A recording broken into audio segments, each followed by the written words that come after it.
Ang natuklasan ng isang lalaki pagkatapos ng 20 taon ng katahimikan ay binago ang lahat ng kanyang pinaniniwalaan. Hindi ito isang chismis, hindi ito haka-haka. Ito ay isang pagbubunyag na lumabas mula sa bibig ng isang babae na matagal nang nagpanatili ng isang lihim. Isang lihim na kung sana ay nalaman niya ng mas maaga, marahil ang lahat ay naging iba. Sa loob ng 20 taon, si Jinky Pacquiao ay tahimik na naglakad sa tabi ng isa sa mga pinakasikat na tao sa mundo. Ngumiti siya sa mga kamera, nagbigay siya ng mga pakikipanayam, nagpalaki siya ng mga anak. At sa lahat ng oras na yon, may isang bagay siyang tinitipid sa kaibuturan ng kanyang dibdib. Isang katotohanan na hindi niya kayang ipahayag, hindi dahil takot siya, kundi dahil hindi pa siya handa. Hanggang sa isang araw nagbukas siya, at ang reaksyon ni Manny Pacquiao ay hindi inaasahan ng sinuman. Sa loob ng ilang minuto, makikita mo ang buong kwento. Kung ano talaga ang sinabi ni Jinky, kung bakit ito nagbago ng lahat, at kung paano ang isang simpleng pagkukumpisal ay naging pundasyon ng isang mas malalim na katotohanan tungkol sa pamilyang Pacquiao. Huwag kang aalis. Nagsisimula na tayo ngayon. Kapag sinasabi ng mga tao ang pangalan ni Manny Pacquiao, lagi itong sinasamahan ng mga salitang tulad ng laban, kampyon at tagumpay. Ngunit sa likod ng lahat ng liwanag na iyon ay isang bahay, isang pamilya na may sariling mga sikreto, sariling mga luha at sariling mga pagsubok na hindi napapanood ng mga kamera. Si Emmanuel Dapidran Pacquiao ay ipinanganak sa isang simpleng pamilya sa General Santos City. Maagang natutunan ng batang Manny kung ano ang kahulugan ng pagod, hindi ang pagod na nakuha sa loob ng boxing ring, kundi ang pagod ng isang batang walang makain, walang sapatos at walang katiyakan kung may bukas pa siya. Bata pa lamang siya nang lisanin ng kanyang ama ang pamilya. Ang kalungkutang iyon ay hindi simpleng kirot ng isang bata. Ito ay isang sugat na nagpatuloy sa maraming taon, isang kawalan na madalas niyang tinatago sa likod ng ngiti sa madla, ngunit dala-dala niya sa bawat hakbang ng kanyang buhay. Ang kanyang ina si Dionisia ang naging lakas niya, isang babae ng pananampalataya, ng trabaho, ng tiyaga. Sa kanya natuto si Manny kung ano ang ibig sabihin ng manatiling tayo kahit gumuguho ang mundo sa paligid mo. At sa gitna ng lahat ng kahirapan na iyon, lumabas si Manny sa mga kalye ng General Santos na may isang pangarap na mas malaki pa sa kanyang katawan na magiging kampiyon siya. Hindi lang sa boxing, sa buhay. Nagsimula siyang mag-ensayo sa mga simpleng paraan. Walang profesional na trainer sa simula, walang maayos na gloves, walang gym na may aircon at makabagong kagamitan. Sinisaksak niya ang hangin, tinatakbo ang mga daan at ginagawa ang lahat ng makakaya niya upang mapabilis ang kanyang mga kamay at mapalakas ang kanyang katawan.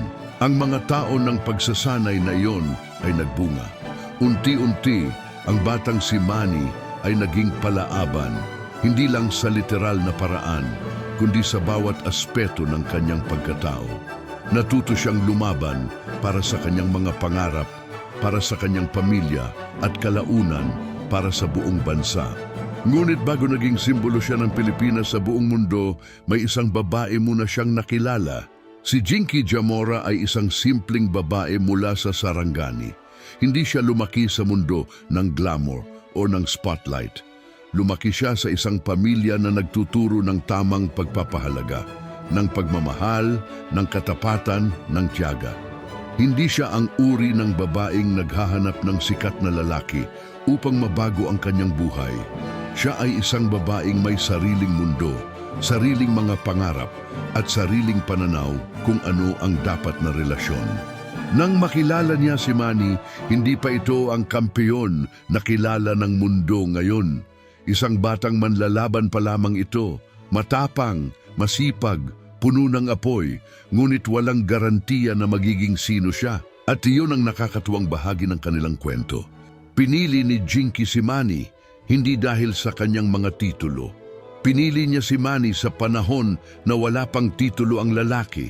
Nakita niya ang loob ng tao, ang determinasyon, ang pagmamahal sa pamilya, ang simpleng puso ng isang lalaking nagmamalasakit. At nang mag-asawa sila noong 2000, hindi lang dalawang tao ang nagkaisa, dalawang mundo ang nag-engganyo. Ang mundo ng isang lalaking papuntang sikat at ang mundo ng isang babaeng handang maging pundasyon ng lahat ng iyon. Ang mga unang taon ng kanilang pagsasama ay puno ng mga pagsubok na hindi nakikita sa mga pahayagan. Ang buhay ng isang profesional na atleta ay mahirap para sa pamilya. Madalas na paglalayo, madalas na pag-aalala, madalas na mga gabi na ang asawa ay nag-iisa sa bahay habang ang asawa niya ay nasa ibang bansa, nakikipaglaban sa isa pang karibal. Si Jinky ay nag-alaga ng pamilya ng mag-isa sa maraming okasyon. Pinalaki niya ang kanilang mga anak, pinangalagaan ang bahay at tinanggap ang responsibilidad na hindi laging nakikita ng publiko. Sa loob ng tahanan, siya ang lakas. Siya ang matatag na pundasyon na nagbibigay daan kay Manny na tumayo sa ring at lumaban ng walang pag-aalala sa kanyang likod. Ngunit sa likod ng lakas na iyon ay isang babae rin na may mga damdamin, may mga tanong, may mga alinlangan. At mayroon itong isang lihim na matagal nang nagpapabigat sa kanyang puso. Sa loob ng 20 taon, ang lihim na iyon ay nanatili, ngunit hindi magpakilanman. Ang mga tao ng tagumpay ni Manny sa boxing ay puno ng mga kamangha-manghang sandali. Bawat kampyonato ay isang bagong kabanata, hindi lang para sa kanya kundi para sa buong Pilipinas.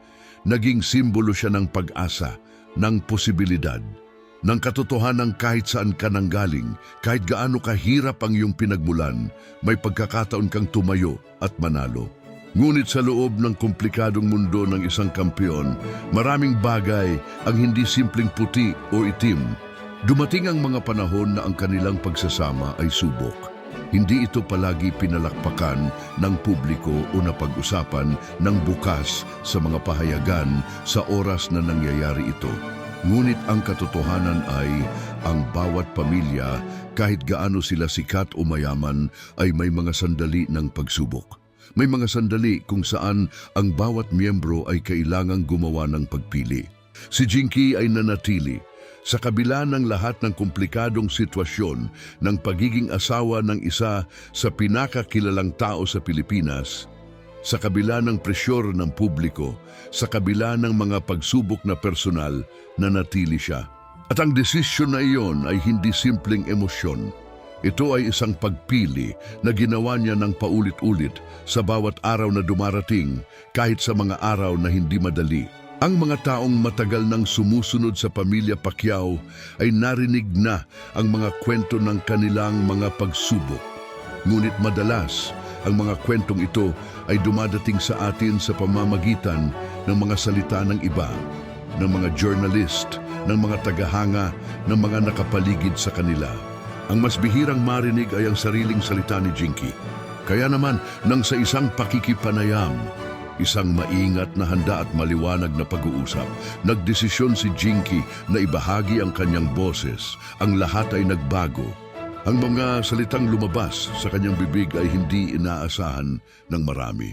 Hindi siya nagsalita ng galit. Hindi siya nagsalita ng puot. Nagsalita siya ng katotohanan, ng isang katotohanan na mahal niyang itago ng matagal. Ngunit napagtanto niya na mas mahal pa niya ang kanyang pamilya kaysa sa lihim na iyon. Sinabi niya na sa loob ng maraming taon, may mga sandali siyang naramdaman na nag-iisa siya sa relasyon. Na may mga pagkakataon na ang kanilang komunikasyon ay naputol, na ang distansya ay hindi lang pisikal. Na bilang isang babae, bilang isang asawa, may mga pangangailangan siyang hindi laging natutugunan. Sinabi niya rin ang mga bagay na mas malalim. Inamin ni Jinky na may isang panahon na muntik na siyang sumuko, na may isang punto sa kanilang pagsasama na siya ay nasa dulo ng kanyang lakas. Ang isang sandaling iyon na para sa kanya ay parang walang solusyon.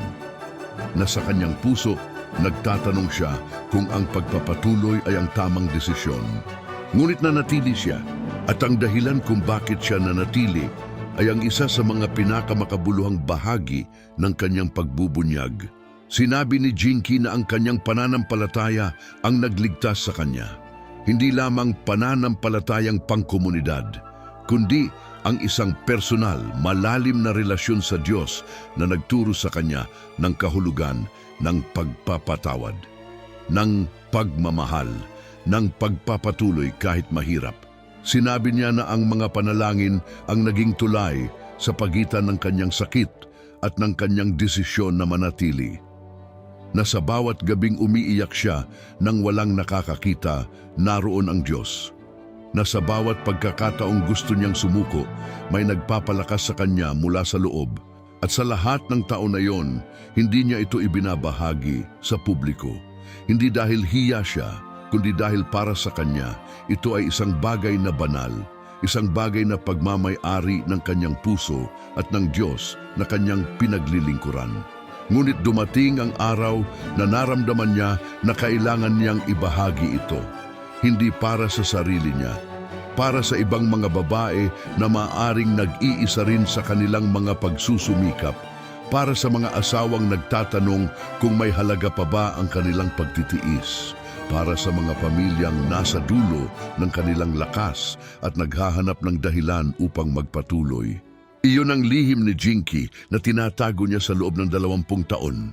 Hindi ito isang lihim na puno ng kontrobersya sa karaniwang kahulugan nito. Ito ay isang lihim ng kalooban, ng mga labanan na hindi nakikita sa ibabaw, ng mga panalangin isinubo sa walang tulog na mga gabi, ng isang babaeng tumayo, ng matagal nang nag-iisa bago niya pinili na magsalita. At ang reaksyon ni Manny? Nang marinig ni Manny ang mga salita ng kanyang asawa, nang marinig niya marahil sa unang pagkakataon ng ganoon kahayag at ganoon katapat, ang lahat ng mga bagay na naramdaman ni Jinky sa loob ng 20 taon, nanahimik siya. Hindi ang katahimikang puno ng galit. Hindi ang katahimikang nagtatago ng isang masamang damdamin, kundi ang katahimikang lumalabas sa isang tao kapag natuklasan niya ang isang katotohanan na mas malalim kaysa sa lahat ng alam niya. Nakita ng mga naroroon ang pagbabago sa mukha ni Manny. Ang lalaking laging handa sa laban, ang lalaking sanay sa presyur ng milyon-milyong tagamasid, ay naging isang simpleng asawa lang. Isang lalaking nakikinig sa babae na piniling manatili sa kanyang tabi sa kabila ng lahat. At pagkatapos ng katahimikan, nagsalita si Manny. Sinabi niya na nagpapasalamat siya na sa lahat ng mga kampyonato, sa lahat ng laban na kanyang nanalo, walang mas malalim na nagpapahina at nagpapalakas sa kanya ng sabay-sabay kaysa sa mga salitang narinig niya ngayon mula sa kanyang asawa. Sinabi niyang mahal niya si Jinky, hindi sa paraang basta sinasabi ng isang tao upang maging maganda ang pakinggan, kundi sa paraang nauunawaan na niya ngayon ang halaga ng babaeng nanatili sa kanyang tabi nang walang garantiya ng perpektong buhay. Inamin ni Manny na hindi siya palaging naroroon sa paraang kailangan niya, na ang kanyang mundo ay madalas na nakatuon sa labas, sa mga laban, sa mga entablado, sa mga responsibilidad bilang atletang may pangalan sa buong mundo. At sa prosesong iyon, may mga bagay siyang hindi napansin, may mga pagkakataon siyang hindi niya naunawaan ang lalim ng nararamdaman ng kanyang asawa. At sa harap ng kanyang asawa at ng Diyos na kanyang pinaniniwalaan, humingi siya ng tawad. Hindi ito isang eksena mula sa isang pelikula. Hindi ito isang script na inihanda ng isang PR team. Ito ay isang tunay na sandali sa pagitan ng dalawang tao na matagal nang magkasama, na sa wakas ay nagsalita ng totoo sa isa't isa ng may buong katapatan. Ang sandaling iyon ay hindi lang para sa kanila. Naging simbolo ito para sa lahat ng mag-asawa na nanonood, na nakinig at nakakilala ng sarili nila sa kwentong iyon. Dahil ang katotohanan ay ang mga lihim na pinakamabigat sa ating dibdib ay hindi laging ang mga lihim na puno ng kasalanan o kahihiyan. Minsan, ang pinakamabigat na lihim ay ang mga bagay na naramdaman natin na hindi natin maipahayag, ang mga sakit, ang mga pag-aalala, ang mga sandali ng kawalan ng pag-asa na itinatago natin upang hindi mahirapan ang ibang tao. At ang pinakamapangahas na bagay na magagawa ng isang tao ay ang magsalita ng totoo kahit alam niyang hindi ito madaling marinig. Iyan ang ginawa ni Jinky. Iyan ang nagbigay sa kanya ng lakas na hindi mula sa katayuan o kayamanan, kundi mula sa katapatan ng kanyang pananampalataya at sa lakas ng kanyang puso. Ngunit ang kwento ay hindi natatapos doon. Pagkatapos ng pagbubunyag na iyon, isang bagay ang nagbago sa pamilyang Pacquiao. Hindi isang biglang pagbabago, hindi ganun kadali ang tunay na pagbabago sa anumang relasyon. Ngunit isang mabagal, matatag na pagbabago na nagmula sa loob papalabas. Ang mga taong nakakakilala sa pamilya Pacquiao ay nagpansin na ang dalawa ay naging mas bukas sa isa't isa sa publiko. Hindi ito ang uri ng pagpapakita na para lamang sa kamera. Ito ay isang bagay na mas tahimik, isang bagay na nararamdaman sa paraan ng kanilang pagtingin sa isa't isa, sa paraan ng kanilang pagsasalita tungkol sa isa't isa. Sinabi ni Jinky sa isa sa kanyang mga pakikipag-usap na ang pinakamahalagang bagay na natutunan niya sa lahat ng taon ng kanilang pagsasama ay ang katotohanan ay palaging mas makapangyarihan kaysa sa katahimikan. Na ang mga bagay na tinatago natin sa pangalan ng pagmamahal ay madalas na siyang pumipigil sa tunay na pagmamahal na lumago. Sinabi niya na ang pagpapatawad ay hindi isang kahinaan. Ito ay isa sa mga pinakamakapangyarihang gawa ng tao na ang magpardon sa sarili, sa iba ay hindi nangangahulugang tinatanggap mo ang lahat ng nasaktan ka. Nangangahulugan ito na pinipili mong hindi hayaan ang sakit na iyon na kontrolin ang iyong buhay. At ito ang mensaheng natuklasan ng marami sa pagbubunyag na iyon. Hindi lang ang detalye ng lihim, kundi ang aralin sa likod nito na sa bawat relasyon, sa bawat pamilya, may mga katotohanang kailangang sabihin, may mga damdaming kailangang marinig, at may mga sandali ng pagpapatawad na mas nakakapagpapalaya kaysa sa anumang tagumpay na maaari mong makamit sa labas ng mundo. Dito mo mauunawaan kung bakit ang reaksyon ni Manny ay hindi mapanghusga, hindi nagalit, hindi nagtangkang ipagtanggol ang sarili. Kasi nakita niya ang babae sa kanyang tabi. Talaga niyang nakita siya, marahil sa unang pagkakataon sa mahabang panahon. At ano ang mas malaking tagumpay para sa isang lalaki kaysa sa makita niya ang halaga ng babaeng kasama niya? Ngayon nais ko munang huminto ng sandali. Sa gitna ng lahat ng ito, ng mga kwento, ng mga emosyon, ng mga aral na dala-dala ng bawat kabanata ng buhay ni Manny at Jinky, may isang bagay na nais ko sanang ibahagi sa inyo ng may pagmamahal. Kung may naramdaman kang pagbabago sa loob mo habang nakikinig ka sa kwentong ito, kung may isang bahagi ng iyong puso na nagising, hindi iyon basta emosyon lamang. Iyon ang isang tanda na ang kwentong ito ay hindi para lamang sa kanila. Para rin ito sa iyo. At para sa mga gustong dalhin sa sariling tahanan ang uri ng pananampalatayang pinagbuhatan ni Jinky ng kanyang lakas, may isang maliit na bagay kaming inihanda, isang ebook na may pamagat na ang mga panalangin ng isang kampeyon. Ito ay puno ng mga kwento, mga aral ng pananampalataya at mga panalangin inspirado ng buhay ni Manny Pacquiao. Ito ay isinulat para sa mga taong natuklasan ang sarili nila sa ganitong mga kwento, mga taong naghahanap ng isang paraan upang panatilihing buhay ang apoy ng pananampalataya sa kanilang puso. Ang halaga nito ay simbolikal lamang.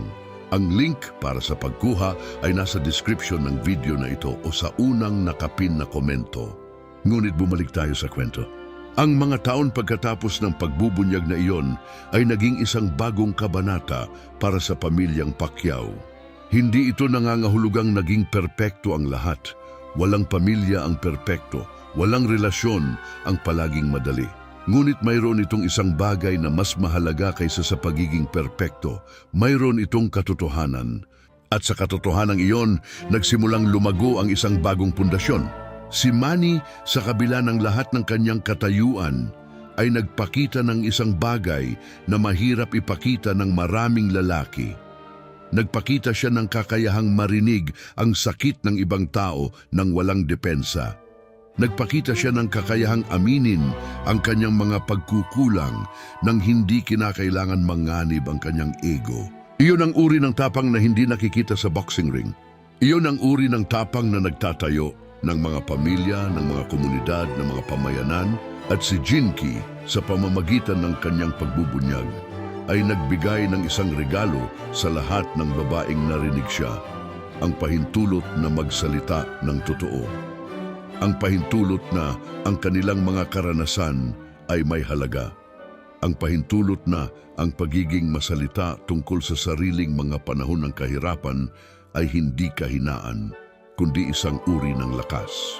Nais ko ring pag-usapan ang isang bagay na madalas na nalilimutan sa mga kwentong tulad nito.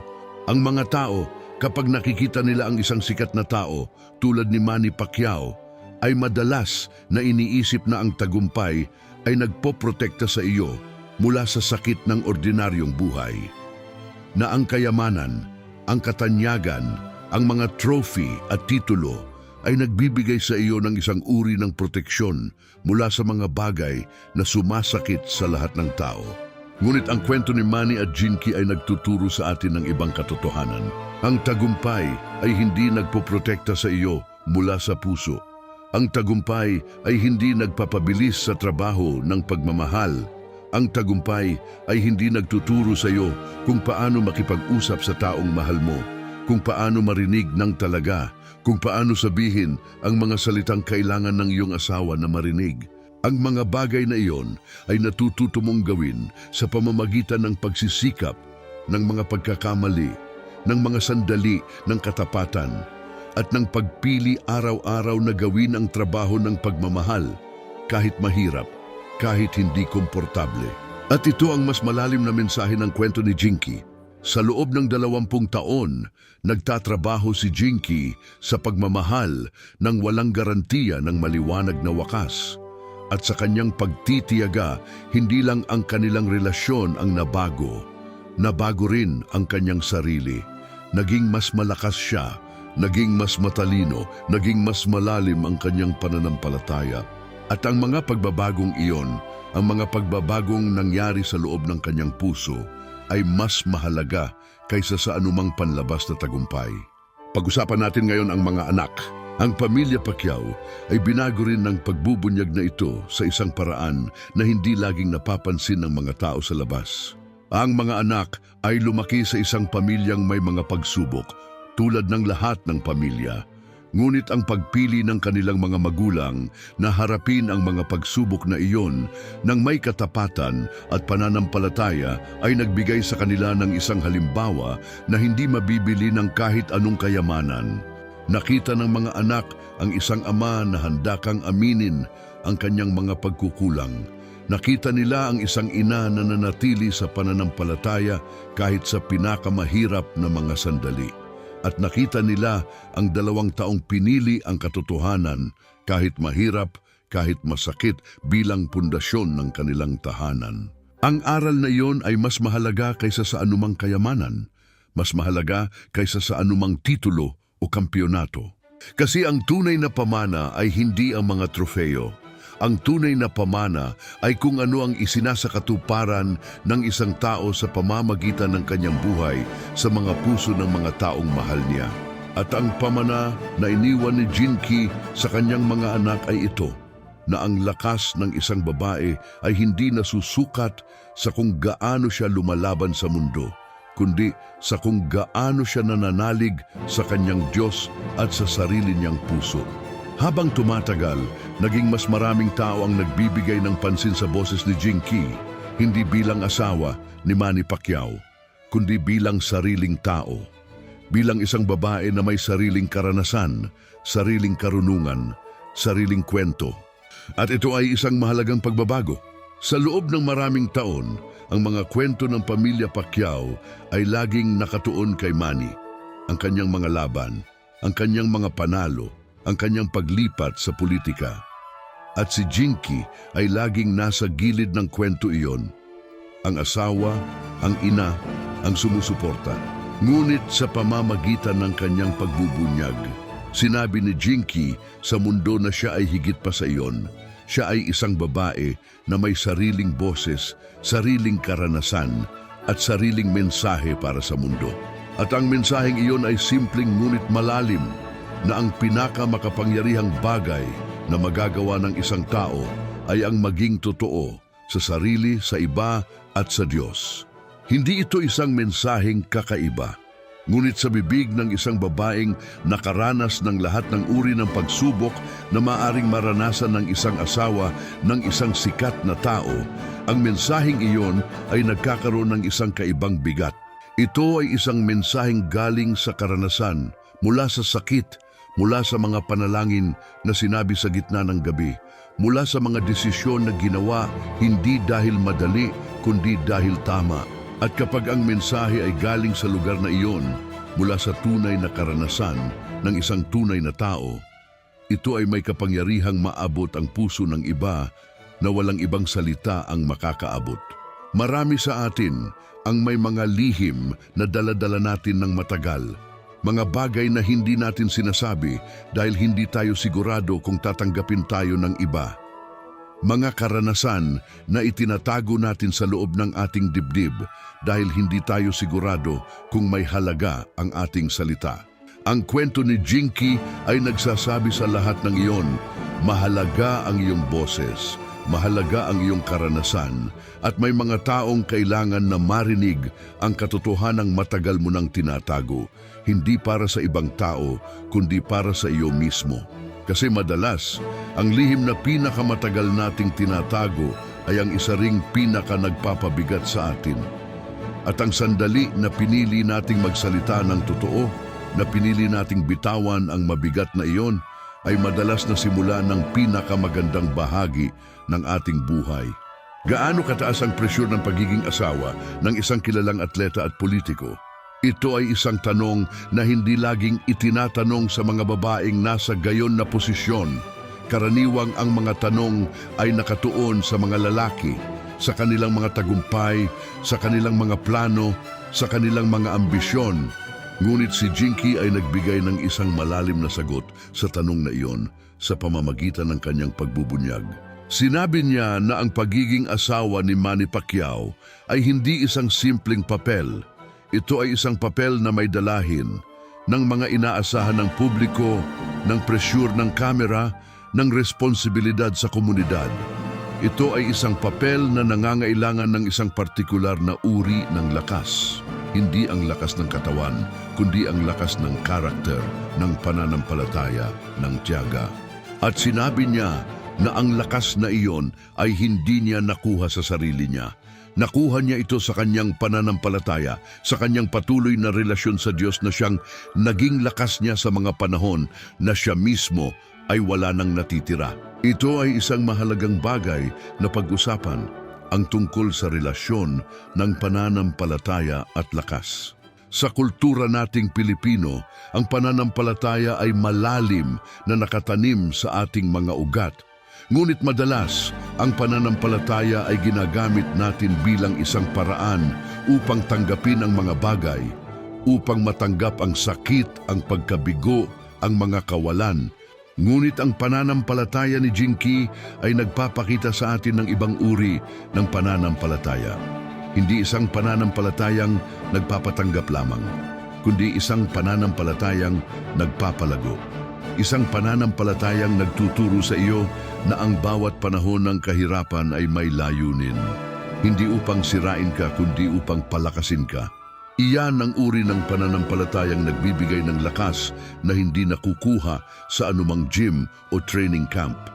Iyan ang lakas na nagmumula sa loob, mula sa isang lugar na mas malalim kaysa sa anumang kalooban ng isang tao.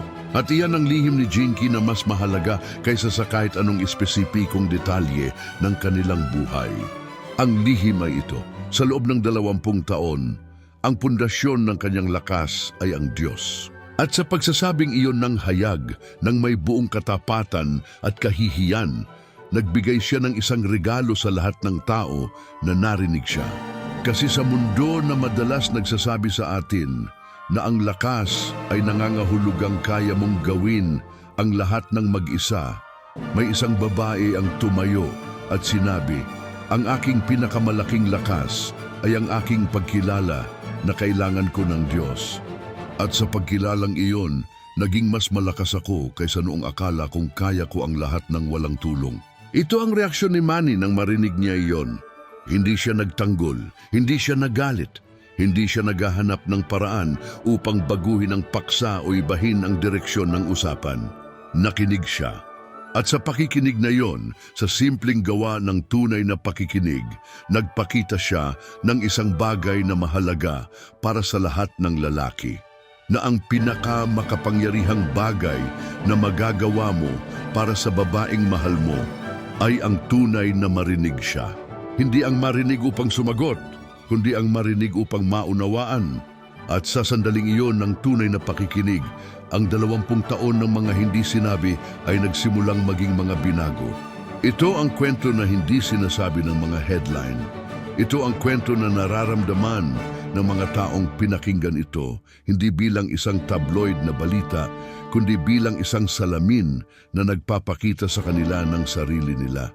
Kasi gaano karami sa atin ang may mga bagay na matagal na tayong daladala, gaano karami sa atin ang mga salita na nandoon na sa ating dila ngunit hindi pa kayang palabasin, gaano karami sa atin ang nagnanais na may isang taong tunay na makinig, hindi upang hatulan, hindi upang ayusin, kundi upang marinig lamang. Ang kwento ni Jinky ay nagsasabi sa lahat ng iyon, mayroon pa ring mga lugar ng katapatan sa mundo. Mayroon pa ring mga sandali ng tunay na koneksyon sa pagitan ng dalawang tao. Mayroon pa ring kapangyarihan sa katotohanan, sa salitang sinabi ng may buong puso, nang walang takot, nang may tiwala na ang Diyos ay nasa tabi mo habang sinasabi mo ito. At sa dulo iyon ang pinakamahalagang aral ng lahat. Hindi ang detalye, hindi ang mga eksena ng kanilang buhay, kundi ang katotohanan na sa kaibuturan ng bawat kwento ng isang pamilya, sa kaibuturan ng bawat relasyon, ang lakas ay natagpuan sa katapatan, sa pananampalataya at sa pagpiling mahalin ang isa't isa kahit na mahirap. Marami sa inyo ang nanonood ngayon ang maaaring nasa gitna ng inyong sariling kwento. Marahil kayo ay nasa isang relasyon na may mga hindi pa nasasabi. Marahil kayo ay isang asawa na nagtatrabaho ng walang palagi sa likod, nagpapalaki ng mga anak, nag-aalaga ng pamilya, nagbibigay ng lahat, at nagtatanong kung nakikita ka ng iyong kasama. Nakikita ka. O marahil kayo ay isang lalaki na natutunan ngayon na ang tunay na lakas ay hindi sa pagtanggi ng mga emosyon, na ang pagdinig sa inyong asawa, talaga ninyong pakinggan siya, ay isa sa mga pinakamakapangyarihang bagay na magagawa ninyo. Kung ang kwentong ito ay naabot ang inyong puso sa anumang paraan, kung may bahagi ng inyong karanasan ang nakilala ninyo sa kwento ni Jinky at Manny, nais ko kayong maniwala sa isang bagay. Hindi kayo nag-iisa. Ang mga panahon ng kahirapan na inyong pinagdadaanan, ang mga sandali ng pag-aalinlangan, ng pagod, ng mga hindi pa sinasabi, ang lahat ng iyon ay bahagi ng isang mas malaking kwento. At sa araw na pipiliin ninyong maging tapat sa sarili, sa inyong kasama, sa Diyos na nagmamahal sa inyo, ang kwentong iyon ay magsisimulang lumago. Huwag kayong matakot sa katotohanan ng inyong kwento. Ang katotohanan ay hindi sumisira, naglilinis ito. At sa kalinisan na iyon, nagbubukas ang pinto para sa mga bagay na mas maganda kaysa sa lahat ng inyong pinanghahawakan. Ngayon gusto kong marinig ang inyong mga saloobin. Kung ang kwentong ito ay may naidulot na anumang damdamin sa inyo, kahit isang maliit na pagninilay, kahit isang tanong sa inyong sariling puso, ibahagi ninyo ito sa komento. Naniniwala ako na ang mga salita ng isa ay maaaring maging lakas ng isa pa. At kung hindi pa kayo nakasubscribe, Kung ito ang unang beses na nanonood kayo sa aming channel, iniimbitahan ko kayong sumali sa aming lumalagong pamilya ng mga tagapakinig at tagamasid na naghahanap ng mga kwentong puno ng katotohanan, puso at pananampalataya. I-click ang subscribe button at i-on ang notification bell upang huwag kayong makapalya ng anumang bagong kwento. Ngayon, patuloy natin ang ating pag-explore ng kwento ng pamilyang Pacquiao dahil may isa pang bahagi ng kwentong ito na hindi pa natin ganap na naipaliwanag. Ang bahagi na nagpapaliwanag kung bakit ang pagbubunyag ni Jinky ay hindi lamang personal na sandali, kundi isang bagay na nagkaroon ng mas malawak na epekto sa komunidad ng mga Pilipino sa buong mundo. Ang mga Pilipino ay may espesyal na relasyon kay Manny Pacquiao. Hindi siya isang atleta lamang sa kanila. Siya ay isang simbolo ng posibilidad, ng pag-asa, ng katotohanan ang pinagmulan mo ay hindi nagtatakda ng kinabukasan mo. Para sa milyon-milyong Pilipino na lumaki sa kahirapan, si Manny ay katibayan na ang pangarap ay posible. Para sa mga Pilipino sa ibang bansa na madalas na nakakaramdam ng pagiging maliit sa isang malaking mundo, si Manny ay nagpapaalala sa kanila na ang Pilipino ay hindi maliit, na ang Pilipino ay may kakayahang tumayo sa pinakamataas na entablado ng mundo at manalo. Kaya naman, ang kwento ng pamilya Pacquiao ay hindi lamang kwento ng isang pamilya. Ito ay kwento ng lahat ng Pilipino na nakikita ang kanilang sarili sa kanila. At nang magsalita si Jinky, hindi lang ang isang asawa ang nagsalita. Isang kinatawan ng bawat Pilipinang babae ang nagsalita, bawat inang nagtatrabaho ng walang palagi, bawat asawang nag-aalaga ng pamilya habang ang mundo ay nakatingin sa kanilang asawa, bawat babaeng matapang at tapat sa kabila ng lahat. Ang kanyang boses ay naging boses ng marami. At sa boses na iyon, isang bagay ang naging maliwanag. Ang lakas ng Pilipino ay hindi lamang nakikita sa mga ring o sa mga entablado ng mundo. Ang lakas ng Pilipino ay nakikita rin sa mga tahanan, sa mga inang nagpapalaki ng mga anak ng may pananampalataya, sa mga asawang nanatili sa kabila ng mga pagsubok, sa mga babaeng pinili ang katotohanan kahit mahirap. At iyon ay isang uri ng lakas na walang kampyonato ang makakatalo. Maraming taon na ang lumipas mula sa mga unang araw ng kanilang pagsasama. Ang mga bata noong araw na walang sapatos at walang garantiya ng bukas ay naging mga grandparent na ngayon na may mga apo na lumalaki sa isang mundong mas malaya at mas may pagkakataon kaysa noong sila ay bata pa. Ngunit sa lahat ng pagbabagong iyon, sa lahat ng tagumpay at kabiguang dumaan, ang isang bagay ay nanatiling pare-pareho, ang pamilya. Si Manny at Jinky ay matagal na nagpapatunay na ang tunay na tagumpay ay hindi na isasukat sa bilang ng mga titulo o sa laki ng bangko account.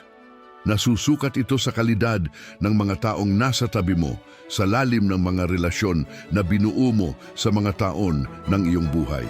At iyon, ang tagumpay ng pamilya, ang tagumpay ng relasyon, ang tagumpay ng pananampalataya, ay ang pinakakahangahangang kampyonato ng lahat.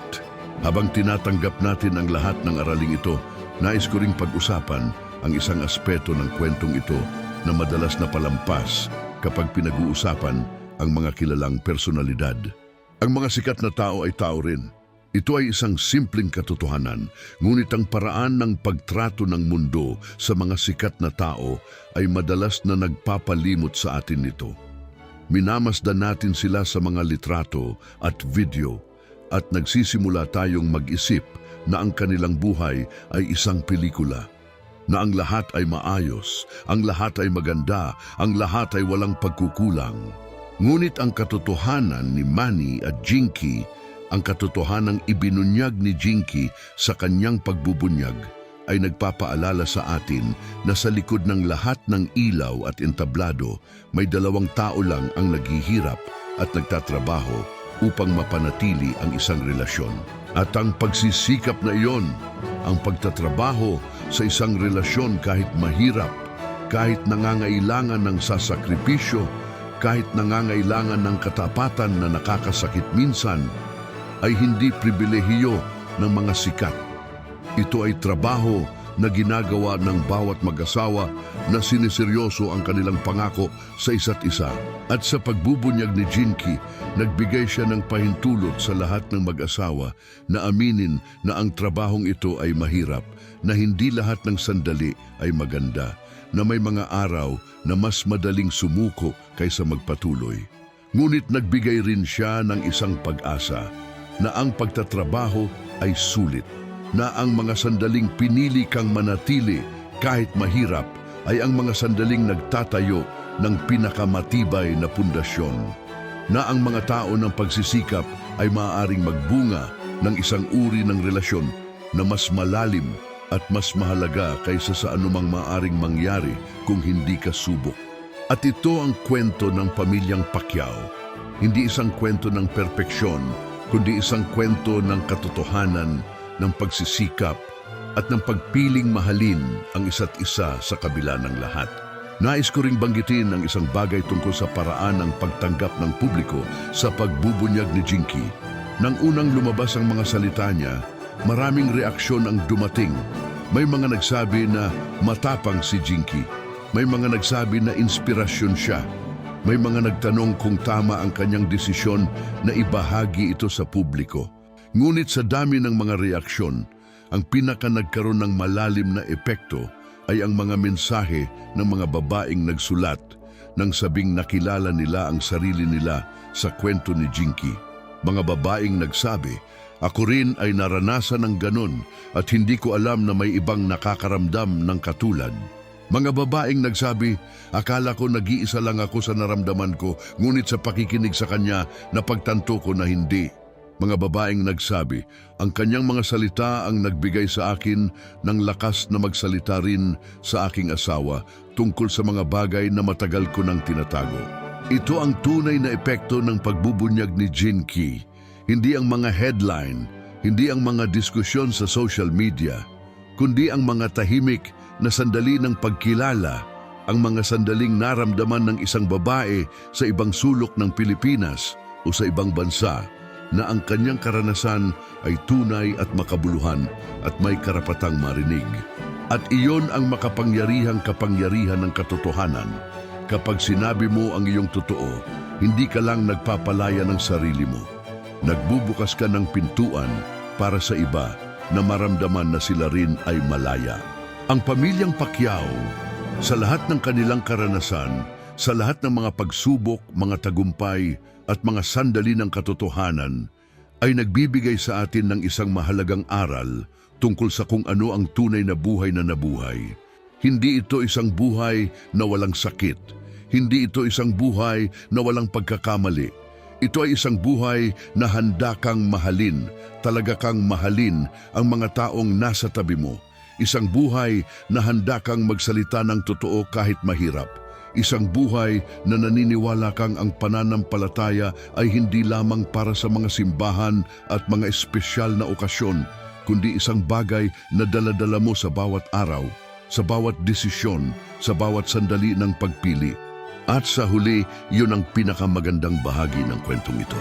Hindi ang mga titulo ni Manny, hindi ang mga laban na nanalo siya, hindi kahit ang detalye ng lihim ni Jinky. Ang pinakamagandang bahagi ay ang katotohanan sa kabila ng lahat, sa kabila ng lahat ng presyur ng mundo, sa kabila ng lahat ng pagsubok ng pagsasama, sa kabila ng lahat ng mga hindi sinabi, dalawang tao ang pinili ang isa't isa at pinili nila ang isa't isa ng paulit-ulit araw-araw sa bawat sandali ng desisyon. Iyon ang pinakamakapangyarihang kwento ng lahat. At iyon ang kwentong nais naming ibahagi sa inyo ngayon. Dahil sa mundo na madalas nagbibigay diin sa mga spektakular na pagtagumpay at sa mga dramatikong sandali, ang pinakamakabuluhang kwento ay laging ang simpleng pagpili na mahalin ang isa't isa. Ang simpleng pagpili na manatili. Ang simpleng pagpili na maging totoo. At ang mga simpleng pagpili na iyon, ginawa ng paulit-ulit sa loob ng 20 taon, ay ang nagtatayo ng mga buhay na tunay na kapuri-puri. Nais ko ring sabihin na ang kwentong ito ay hindi lamang para sa mga mag-asawa. Ito ay para sa lahat ng may relasyon sa isa pang tao, sa mga magulang, sa mga anak, sa mga kaibigan, sa mga kasamahan. Kasi ang katotohanan na itinuturo ng kwento ni Jinky ay naaangkop sa lahat ng relasyon, na ang katapatan ay ang pinakamalalim na anyo ng pagmamahal, na ang pagdinig, tunay na pagdinig, ay isa sa mga pinakamagandang bagay na maaari mong ibigay sa isa pang tao, at na ang pagpapatawad, ang pagpiling bitawan ang mga bagay na nakasakit sa iyo ay hindi isang kahinaan, kundi isa sa mga pinakamakapangyarihang gawa ng pagmamahal. Habang tinatapos natin ang bahaging ito ng kwentong ito, nais ko munang huminto ng sandali at magsalita ng puso-puso sa inyong lahat. Kung nandito kayo ngayon at naramdaman ninyo ang isang bagay sa loob ng inyong puso habang nakikinig sa kwentong ito, kung may isang relasyon sa inyong buhay na nangangailangan ng katapatan, ng pagpapatawad o ng simpleng sandali ng tunay na pakikinig, huwag hintayin ang perpektong sandali. Ang sandaling iyon ay ngayon, dahil ang buhay ay hindi naghihintay. At ang mga taong mahal natin ay hindi rin naghihintay magpakailanman. Sabihin ang mga bagay na kailangang sabihin, marinig ang mga bagay na kailangang marinig, at piliin ang katotohanan kahit mahirap, kahit nakakatakot, kahit hindi ka sigurado sa magiging reaksyon, dahil sa katotohanan iyon ay nagsisimula ang pinakamagandang bahagi ng inyong kwento. At para sa mga gustong dalhin sa puso ang uri ng pananampalatayang pinagsigla ng kwentong ito, nandoon pa rin ang aming maliit na e-book, Ang Mga Panalangin ng Isang Kampeon. Iniisip ko kung mayroon sa inyo ang nag-aatubili pa ring kunin ito. Kung naramdaman ninyo ang anumang bagay habang nakikinig kayo ngayon, isang pag-init sa dibdib, isang pagnanais na dalhin ang lakas na ito sa inyong tahanan, ang e-book na iyon ay para sa inyo. Ang link ay nasa description ng video na ito o sa unang nakapin na komento.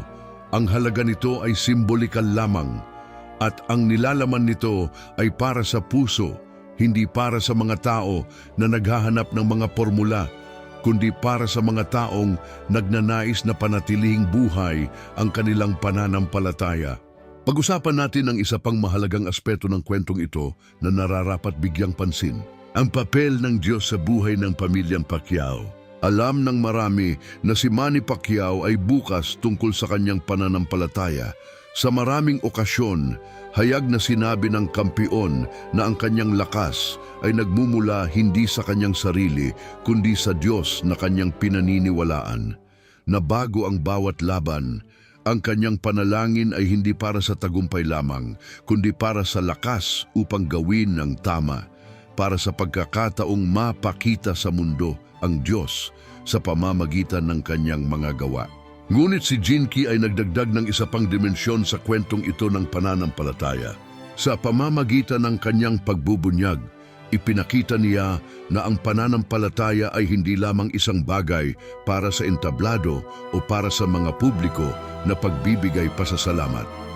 Ang pananampalataya ay isang bagay na gumagana sa mga pinakapribadong sulok ng iyong buhay. Sa mga gabi na umiiyak ka ng walang nakakaalam, sa mga sandaling pinakagusto mong sumuko, sa mga desisyong ginagawa mo na walang nanonood, na kundi ang Diyos na iyong pinaglilingkuran. At iyon ang mas malalim na kwento ng pananampalataya. Hindi ang kwenta ng mga maliwanag na sandali, kundi ang kwento ng mga madilim na gabi kung saan ang pananampalataya ang nag-iisang nagbibigay ng liwanag. Si Jinky ay nagpatotoo sa uri ng pananampalatayang iyon. At sa kanyang pagiging bukas tungkol dito, nagbigay siya ng isang regalo sa bawat Pilipinong babae na nakikinig. Ang pahintulot na aminin na may mga sandaling sila rin ay nasa dilim. At ang pag-asa na sa dilim na iyon, ang Diyos ay naroroon. Ito ang pananampalatayang hindi basta-basta na ipaliwanag sa mga salita. Ito ay isang pananampalatayang nararamdaman sa laman at sa buto, sa kaibuturan ng iyong kaluluwa. Sa mga sandaling higit sa lahat ay kailangan mo ng lakas na wala ka.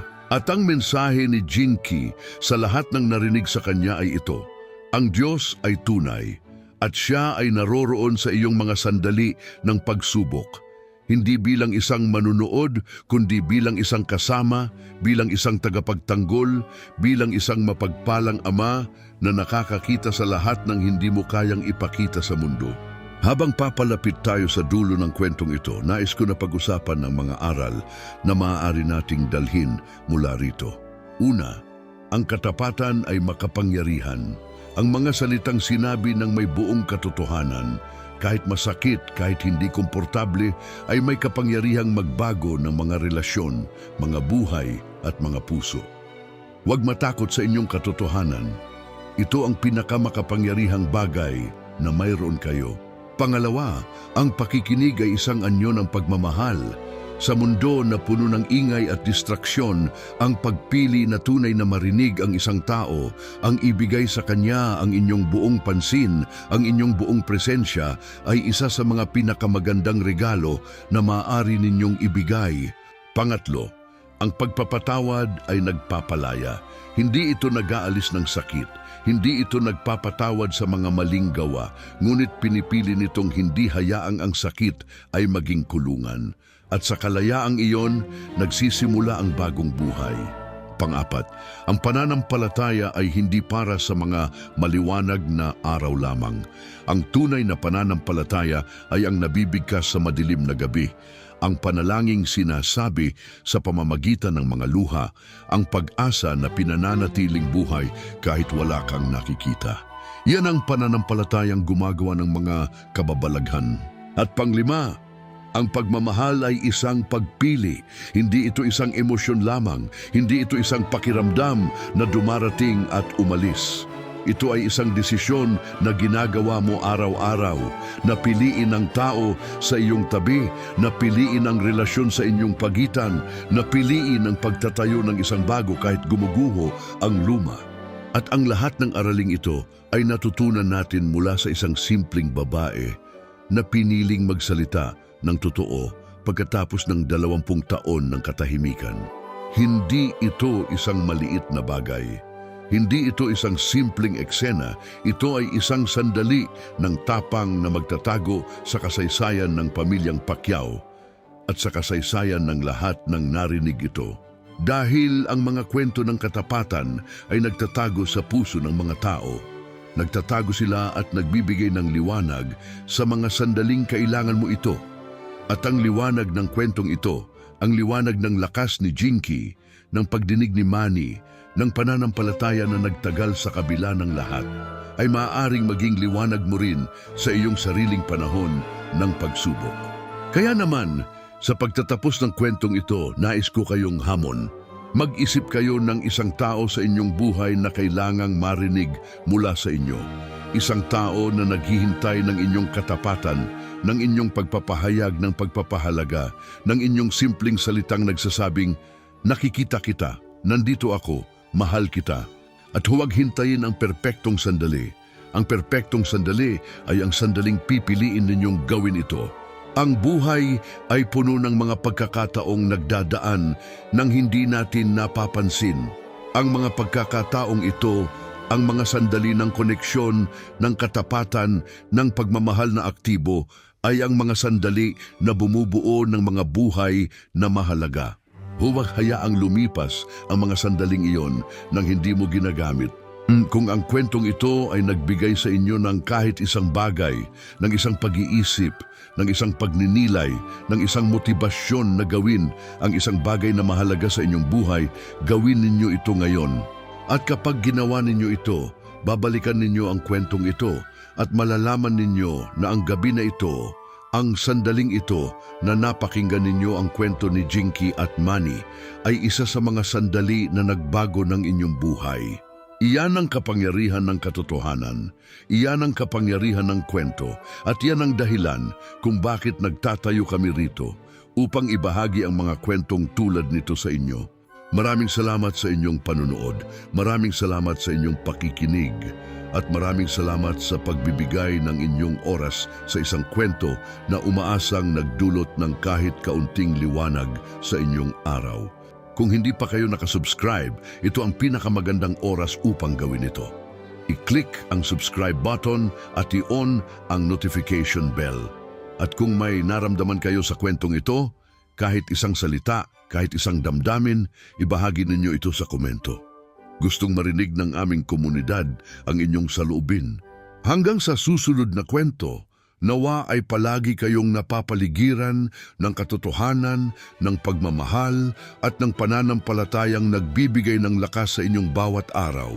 Ang kwentong ito ay nilikha ng artipisyal na katalinuhan, binuo ng malaya at eksklusibo na may layuning magbigay ng kasiyahan at magdagdag ng halaga sa buhay ng mga manunood. Ang mga figura, entidad, eksenaryo, pangyayari at sitwasyong ipinakita ay haka-haka at bahagi ng pagkamalikhain ng mga may akda. Ang anumang pagkakahawig sa tunay na mga tao, lugar o pangyayari ay saklaw ng malikhaing kalayaan ng kwentong ito.